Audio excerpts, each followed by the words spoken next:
Her spoon, a silver heirloom that had belonged to his grandmother, clattered against the porcelain. I watched, my breath held tight in my chest, as my mother-in-law, Susan, lifted a mouthful of the soup to her lips. It was a cioppino, a recipe I'd spent 3 hours perfecting after a long day at the law firm. I'd sourced the saffron from a specialty store downtown, hand-selected the clams and mussels from the fish market, and simmered the broth until the entire apartment smelled of the San Francisco Bay. I had followed the recipe to the letter, a desperate attempt to finally earn a single word of praise from the woman who held my husband's heart in one hand and my sanity in the other. Susan's face, a carefully maintained mask of polite indifference, contorted. A slight wrinkle of her nose, a tightening around her lips. She placed the spoon down with a soft click, dabbed her mouth with a linen napkin, and looked at me. Her eyes, the same piercing blue as my husband, Michael's, were cold and sharp. "Emily," she said, her voice deceptively gentle. "This is interesting, but you know Michael has a sensitive stomach. This is far too acidic. It could give him gastritis." Before I could even form a response, she stood up, took her full bowl, and walked to the kitchen sink. The sound of the rich, fragrant cioppino splashing into the garbage disposal was like a physical blow. I stood frozen, a statue in the middle of our open-plan living area, the city lights of New York twinkling mockingly through the floor-to-ceiling windows. 2 years. For nearly 2 years, I had been twisting myself into knots, trying to become the perfect daughter-in-law she so clearly wanted, a phantom of a woman who existed only in her exacting imagination. And for what? To have my efforts, my time, my very essence poured down the drain. When I married Michael, I was possessed by a painful, almost pathological need to be liked by his mother. It was a ghost from my own childhood, watching my own mother navigate the treacherous waters of her relationship with my grandmother. Grandma adored me, her only grandchild, but she treated my mother with a thinly veiled disdain, a constant barrage of microaggressions designed to highlight her every perceived flaw. I grew up thinking this was the natural order of things, an unavoidable tax on marital bliss. I was so naive. Susan had welcomed me into the family with the same chilly enthusiasm one might reserve for a necessary but unpleasant dental procedure. Her disapproval was my shadow, following me from room to room in the sprawling Upper West Side apartment we all shared. We had moved in with her right after the wedding, a decision championed by everyone around us. Why waste money on rent when you're saving for a down payment? They'd all chirped, a chorus of well-meaning but misguided advice. Why not my mother's place in Queens? Because, as the old unspoken rule dictated, the wife goes to the husband's family. It was a piece of archaic nonsense I was too young and too eager to please to question. The first year was a slow drip torture of constant criticism. The way I folded the laundry, the brand of coffee I bought, the volume of my voice when I spoke to Michael on the phone, nothing was ever right. I called my own mom, tears streaming down my face, and she'd just sigh, her voice heavy with a resignation that felt like a life sentence. "That's just how it is, honey," she'd say. "You have to build a good relationship with her. If you don't, she'll turn him against you. Just be patient. It will get better." But it didn't get better. It got worse. The gentle suggestions became sharp commands. The critiques escalated to insults, always delivered when Michael was out of earshot. He worked rotating shifts as a resident at Mount Sinai, leaving me alone with her for long, suffocating stretches. I never told him the full extent of it. Complaining about his own mother felt like a betrayal, a losing battle I was too afraid to fight. The stress began to curdle inside me, turning me into a person I didn't recognize, anxious, irritable, and prone to bursting into tears over the smallest thing. Our arguments became more frequent, and Susan was always there, a silent vulture, ready to swoop in and comfort her son. Her expression a perfect blend of concern and vindication. That night, after the cioppino incident, something inside me snapped. There were no tears, no dramatic outburst, just a profound, unnerving emptiness. I walked into our bedroom, changed out of my work clothes, and left the apartment without a word. Susan, probably assuming I was running to the store to buy ingredients for a more suitable, bland-as-her-soul dinner, didn't even look up. I walked for what felt like hours, ending up in Central Park. The cool night air did little to clear the fog in my head. I sat on a bench, ignoring the persistent buzz of my phone. It was her, of course. I silenced the calls, my fingers moving with a strange detachment. Then, I texted Michael. I can't live with your mother anymore. We have two options. We move out together or we get a divorce. He called immediately, his voice laced with confusion. He thought it was just another one of my hysterics as he'd started calling them. But when he heard my voice, flat and devoid of any emotion, he knew. This was different. I sat on that park bench, the city's hum a distant lullaby until his familiar shape appeared in the dim light. I didn't cry. I didn't yell. I didn't recount the years of slights, the constant erosion of my self-worth, culminating in the cioppino's ceremonial execution. I just laid out the ultimatum, my voice as steady as the granite beneath my feet. I can't do this anymore, Michael. Our marriage is falling apart. The only chance we have is to live on our own. He tried to argue, to reason, to bargain. But he saw something in my eyes that night, a flicker of a woman he was about to lose forever. And he agreed. We walked back to the apartment together, a silent, fragile truce between us. Susan was pacing in the living room, her face a thundercloud. But she never started a fight in front of her son. I walked straight past her and into the bedroom, closing the door and opening my laptop. My search history filled with listings for one-bedroom apartments in Brooklyn. The next day, I called in sick to work. I felt nothing, a hollowed-out version of myself. I left the apartment with Michael that morning, unwilling to spend a single second alone with her. While he was at the hospital, I became a woman on a mission. I viewed 5 different apartments, a whirlwind of exposed brick, stainless steel appliances, and the intoxicating promise of a door that locked from the inside. I found it in Park Slope, a charming pre-war with good light and a reasonable price. I sent the pictures to Michael, he transferred the deposit, and I signed the lease that afternoon. When he got off his shift, he met me at the new place, his eyes wide with a mixture of shock and admiration. He wanted to wait until the weekend to move, but I knew I couldn't survive another night in that apartment. I would not survive. Our worldly possessions were surprisingly few. We had accumulated nothing of our own, living in a museum of Susan's taste. This isn't a warehouse, she'd say whenever I suggested buying a new lamp or a piece of art. We have everything we need. But I had made a stop at my mother's house in Queens on my way to the apartment viewings.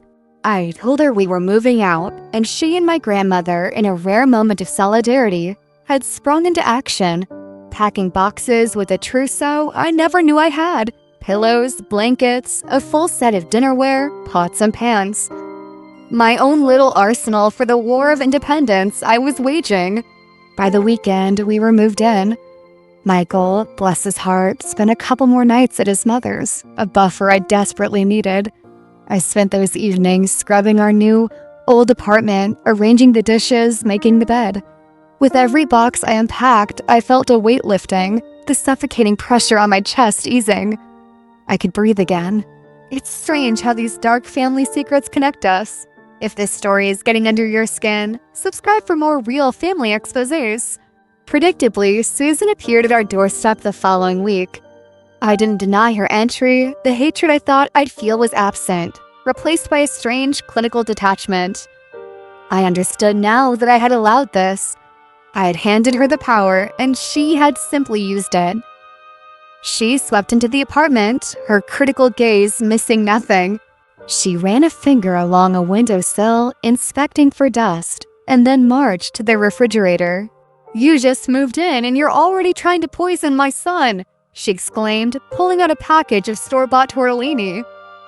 "You're going to throw this out right now." This is not real food.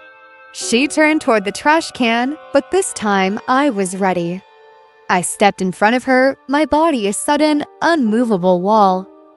I gently took the package from her hand and placed it back on the refrigerator shelf. My voice was quiet, but it echoed with the strength of 1,000 unspoken resentments. Susan, I never once tried to change the way you run your home. Please do me the courtesy of returning the favor. Her jaw dropped. It was a look of pure, unadulterated shock. She sputtered, grasping for words that wouldn't come. Then, with a dramatic huff, she spun around and stormed out, slamming the door behind her.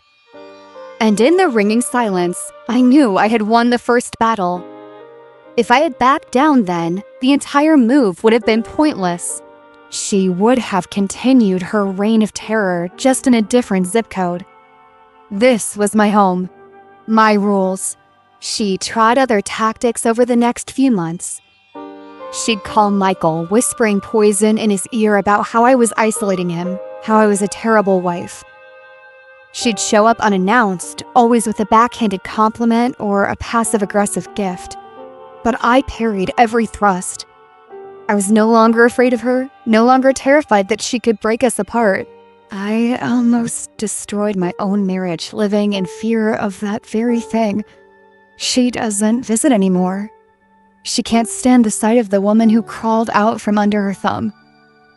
Michael and I are better than ever, the tenderness we had before the wedding slowly returning. We're still saving for a down payment, and it's harder now, but it's a small price to pay for peace. Only my mother still worries, convinced that I've made a powerful enemy, that it will all come back to haunt me. I used to think she was just being overly cautious. Now I'm not so sure. Because last week, I found something. Something that changes everything. I was cleaning out the hall closet, a space that had become a dumping ground for the odds and ends of our new life, when I found it.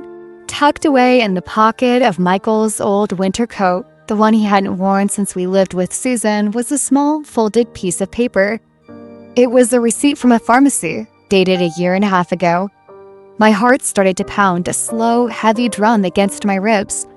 It wasn't for antibiotics or painkillers. It was for a prescription I never heard of. A quick search on my phone sent a jolt of ice through my veins. It was a drug used to induce medical abortions. My mind reeled, a chaotic slideshow of the past 2 years, the constant fatigue, the nausea I had dismissed as, the strange, irregular periods I had blamed on the turmoil of living with Susan. I had been pregnant, and I'd had a miscarriage. Or at least, that's what I had thought.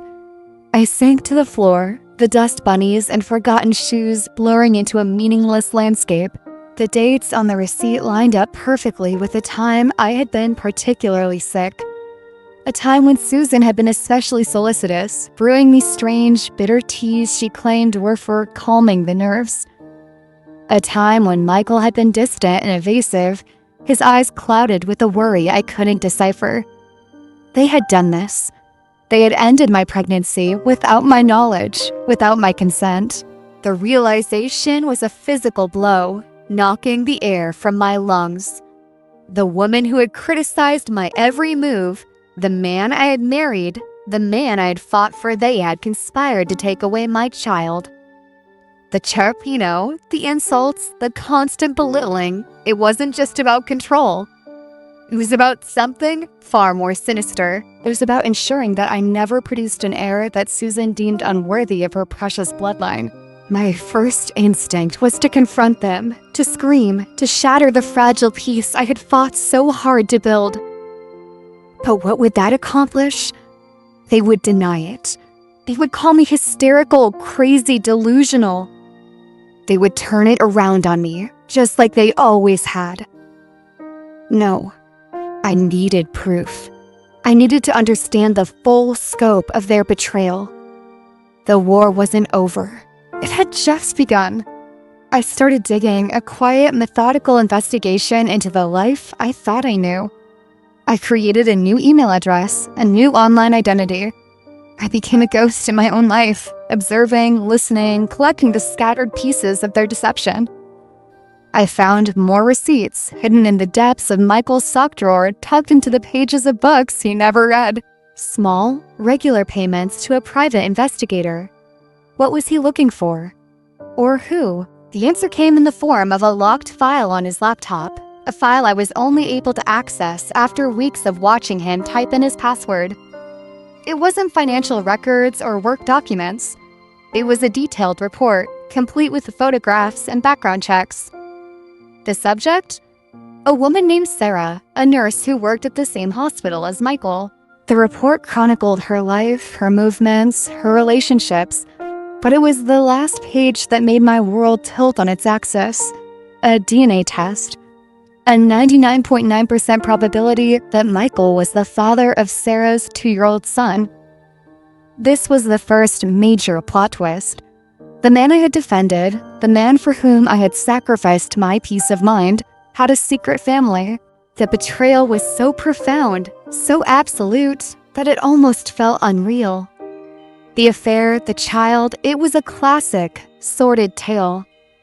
But it was the timing that was the most damning. His son was born just a few months before we were married.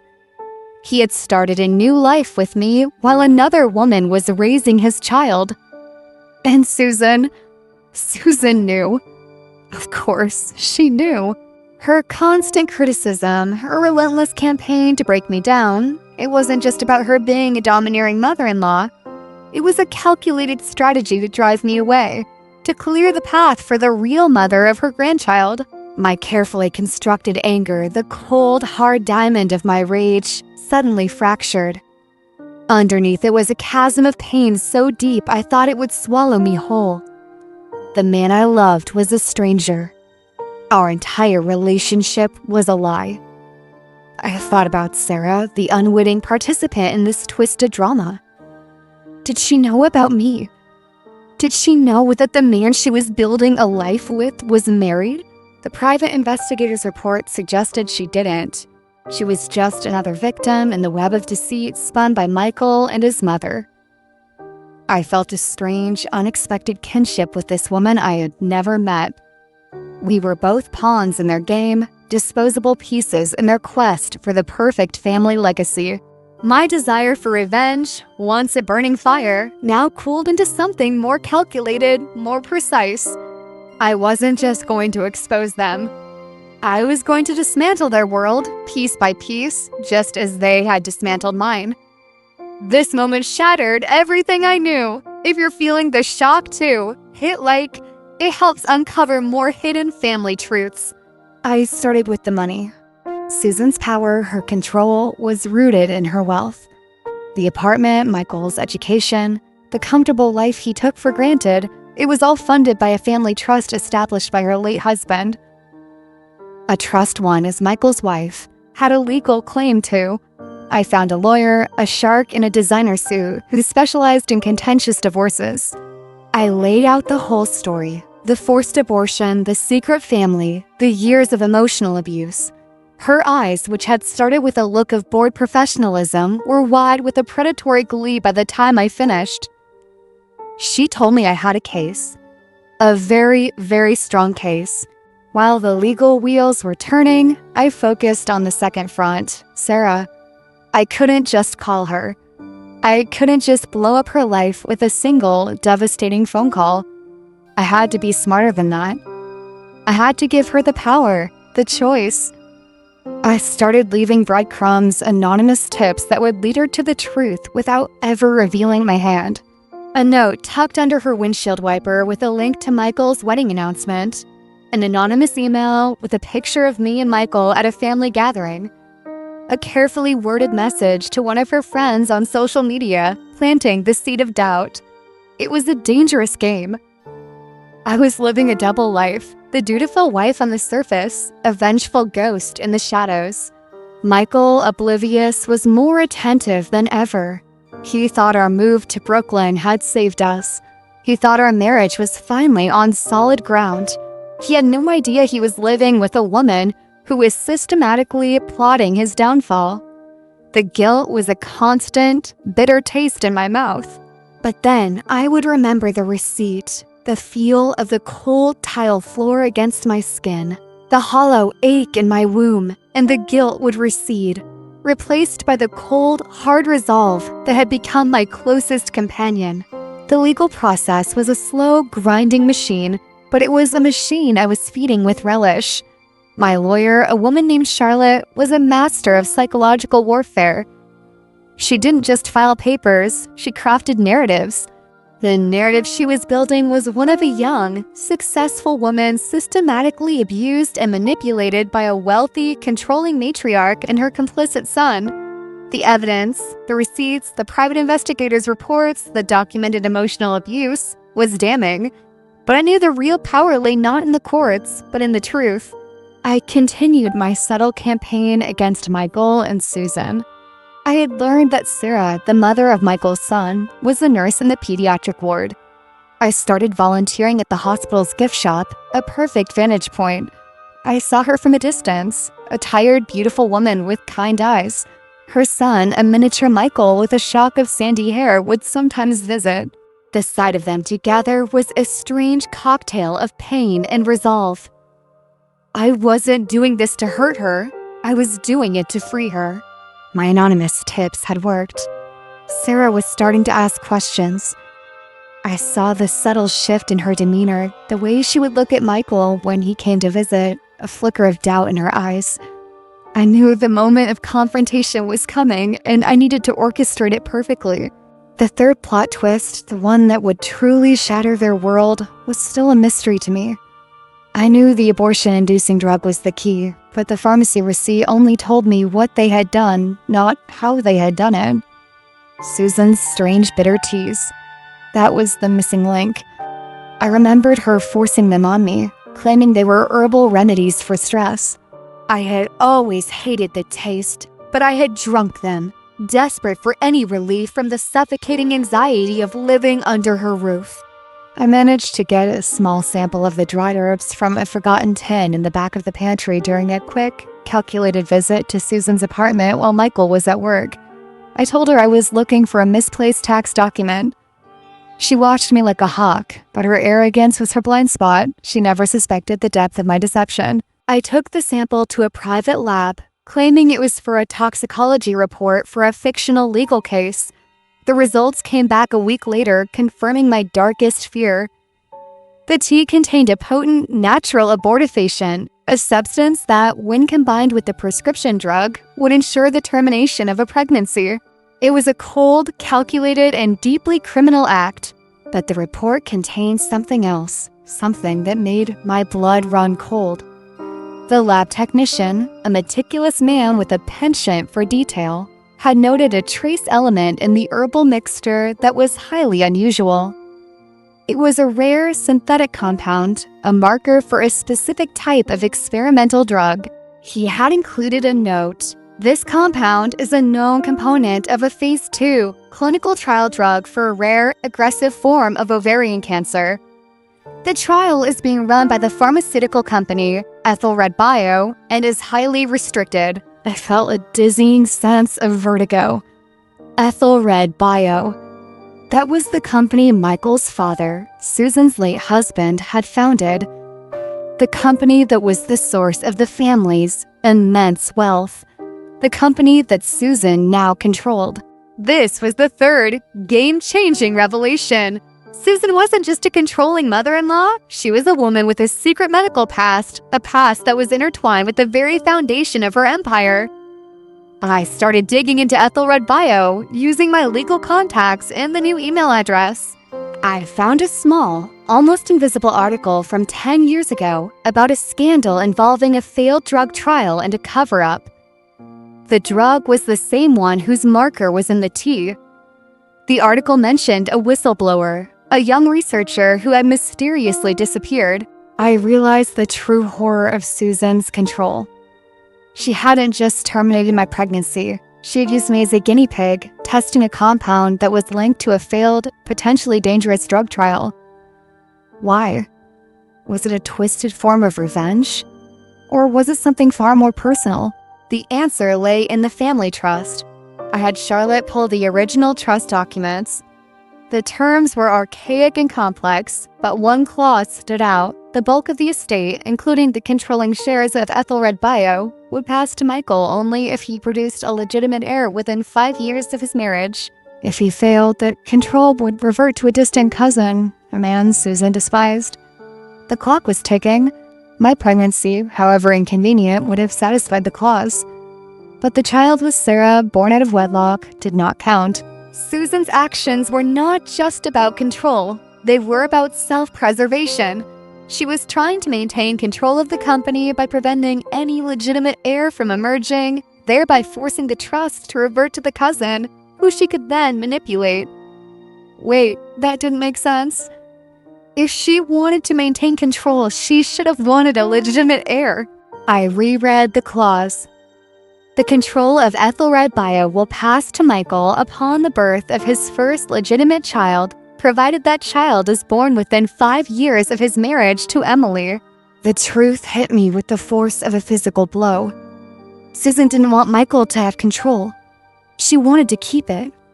By preventing me from having a child, she was delaying the transfer of power. But why? I found the answer in a separate, sealed codicil to the trust, a document Charlotte had to fight tooth and nail to unseal. The codicil stated that if Michael inherited the company, Susan would be immediately removed from the board and her substantial annual stipend would be cut off. She wasn't just controlling, she was financially desperate. She was using her own son's life and my body to maintain her lavish lifestyle. The abortion wasn't just about her bloodline, it was about her bank account. The confrontation was set for a Sunday brunch at Susan's apartment, a final, forced family gathering before the divorce proceedings began in earnest. I had told Michael I wanted to try one last time to make peace with his mother. He was relieved, thinking I was finally giving up the fight. He had no idea I was bringing a bomb. I arrived with Charlotte, who posed as a friend from the law firm. Sarah was there too, invited by Michael under the pretense of discussing a charity event. Susan, dressed in a pristine white suit, was radiating false charm. The stage was set. The small talk was excruciating. Susan praised my dress, a backhanded compliment about how I was finally learning to dress appropriately. Michael kept shooting me nervous glances. Sarah was quiet, her eyes darting between me and Michael. I waited until the main course was served, a bland, perfectly cooked roast chicken, the antithesis of my cioppino. I cleared my throat, the sound unnaturally loud in the tense silence.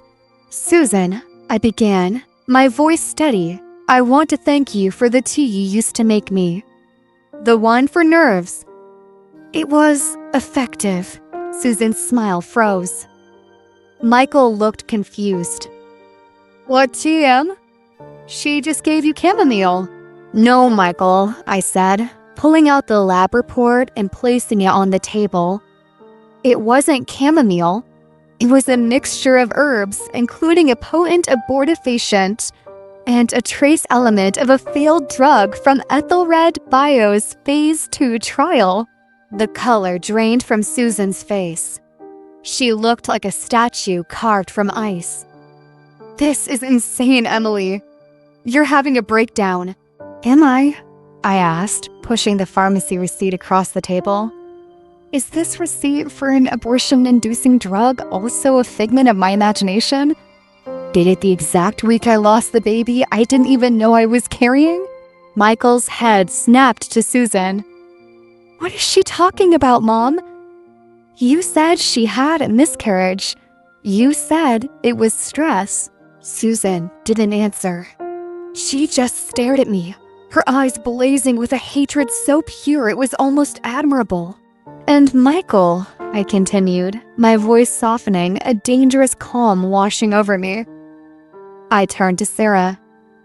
"Sarah, I want you to look at this." I slid the private investigator's report and the DNA test across the table to her. "This is Michael's son." "Your son? He's 2 years old. Michael and his mother have known about him since before we were married." Sarah didn't scream. She didn't cry. She just looked at the documents, then at Michael, then back at the documents.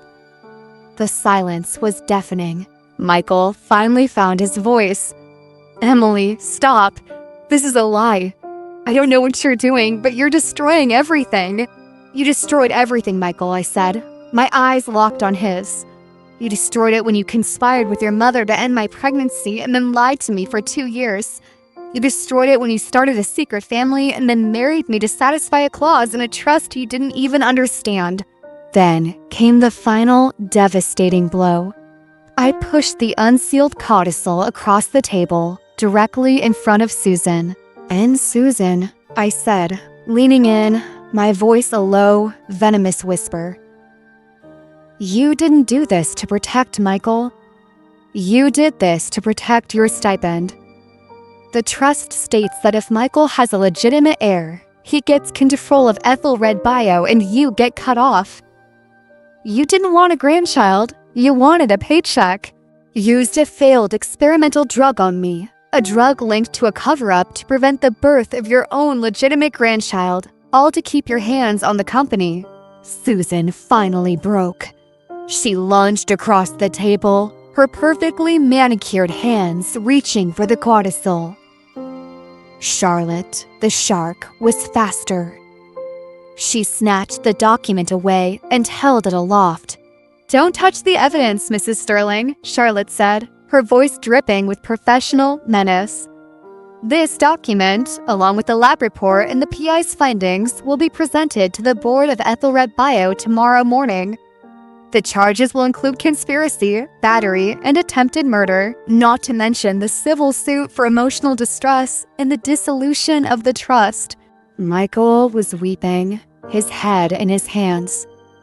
Sarah stood up, her face a mask of cold fury. She didn't say a word to Michael.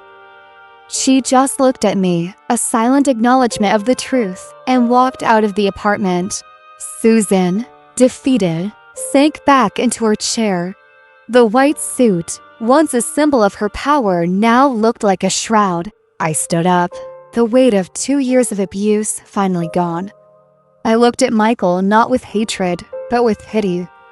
He was a victim too, a pawn in his mother's grand, terrible game. But he was a willing pawn. I still lie awake wondering, what would you have done when they tried to control your body? Share your truth in the comments. Subscribe for more shocking family revelations. The aftermath was swift and brutal. The story, once it hit the board, became a corporate scandal of epic proportions.